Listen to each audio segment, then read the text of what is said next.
Inilah Injil suci menurut Matius. Pada waktu itu, Yesus masuk ke kota Kapernaum. Maka datanglah seorang perwira mendapatkan dia dan mohon kepadanya, "Tuan, hambaku terbaring di rumah karena sakit lumpuh, dan ia sangat menderita." Yesus berkata kepadanya, "Aku akan datang menyembuhkannya."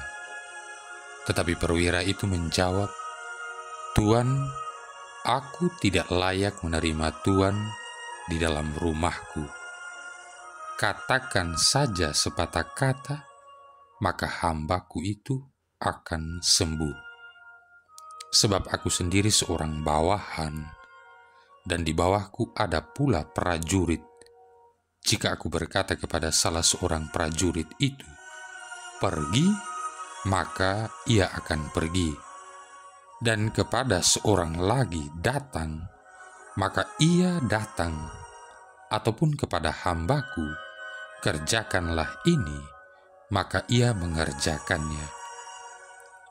Mendengar hal itu heranlah Yesus. Maka ia berkata kepada mereka yang mengikutinya, "Aku berkata kepadamu, sesungguhnya iman sebesar ini tidak pernah kujumpai pada seorang pun di antara orang Israel. Aku berkata kepadamu, banyak orang akan datang dari timur dan barat dan duduk makan bersama dengan Abraham, Ishak, dan Yakub di dalam kerajaan surga." Demikianlah sabda Tuhan. Saudara-saudari yang terkasih, sesungguhnya aku berkata kepadamu, iman sebesar ini tidak pernah aku jumpai pada seorang pun di antara orang Israel. Apa hebatnya iman sang perwira sehingga membuat Yesus tergerak untuk sangat menghargainya.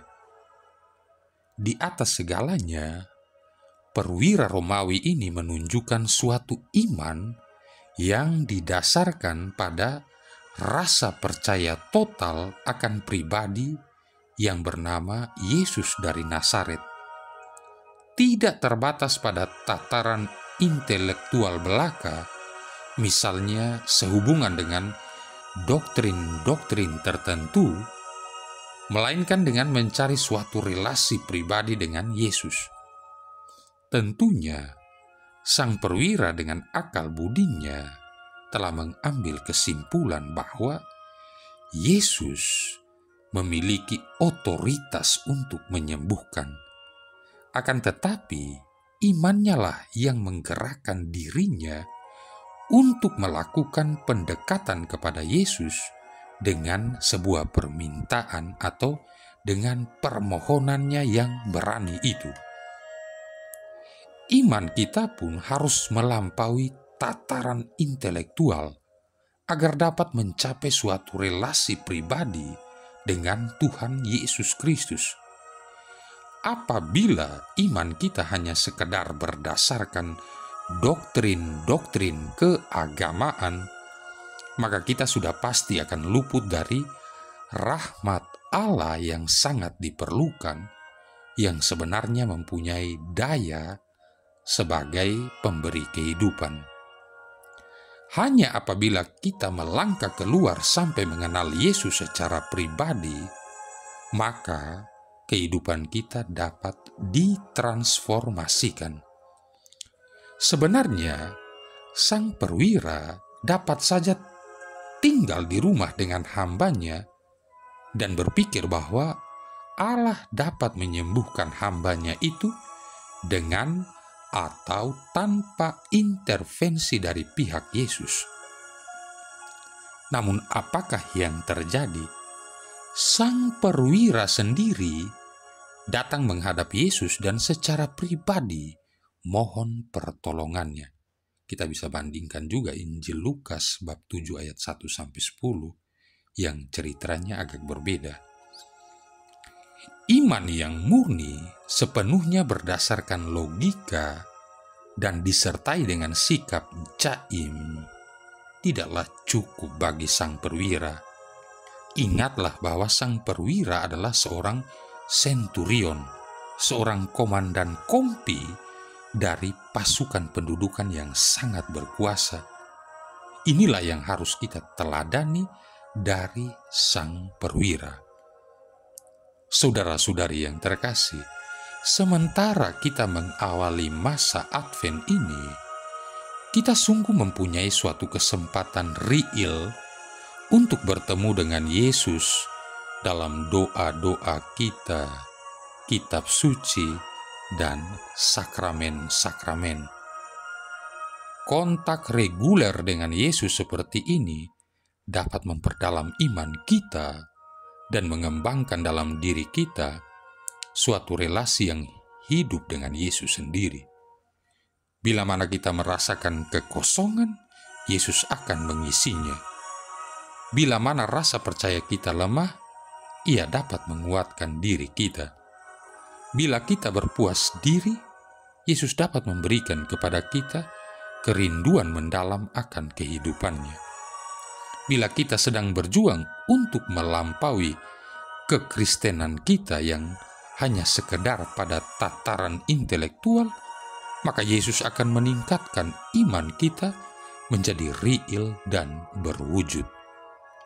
Dalam masa Advent ini, marilah kita mendaki Gunung Yahweh dengan membuat komitmen terhadap 4 resolusi spiritual yang akan menolong kita untuk membuka hati kita dengan lebih penuh bagi kerajaan-Nya di tengah-tengah kita. Yang pertama, kita menyisihkan suatu waktu khusus, paling sedikit 10 menit lamanya setiap hari, untuk doa dan penyembahan kepada Allah, guna mengungkapkan kegembiraan kita berkenaan dengan rencana Allah bagi kita umat-Nya. Yang kedua, kita memeriksa hati nurani kita setiap hari sambil merenungkan bagaimana kita berelasi dengan Allah dan dengan sesama. Kita menyesali dan bertobat atas dosa-dosa kita dan ketidakpercayaan kita kepada Allah dan kebaikan-Nya. Ketiga, kita memperkenankan Roh Kudus untuk mengajar kita tentang kebenaran-Nya selagi kita membaca dan merenungkan sabda Allah dalam kitab suci paling sedikit 10 menit setiap hari.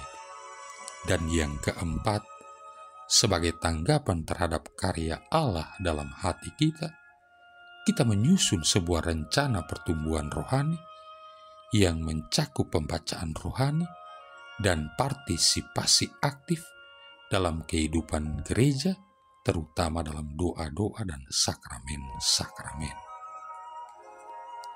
Marilah berdoa. Allah Bapa sumber pengharapan, bantulah kami merindukan kedatangan Kristus Putramu. Bila Ia tiba dan mengetuk, semoga kami didapatinya berjaga dalam doa dan menyambutnya dengan gembira. Sebab Dialah Tuhan dan pengantara kami yang bersama dengan Dikau dan Roh Kudus hidup dan berkuasa, satu Allah sepanjang segala masa. Tuhan memberkati kita sekalian, Bapa, Putra, dan Roh Kudus.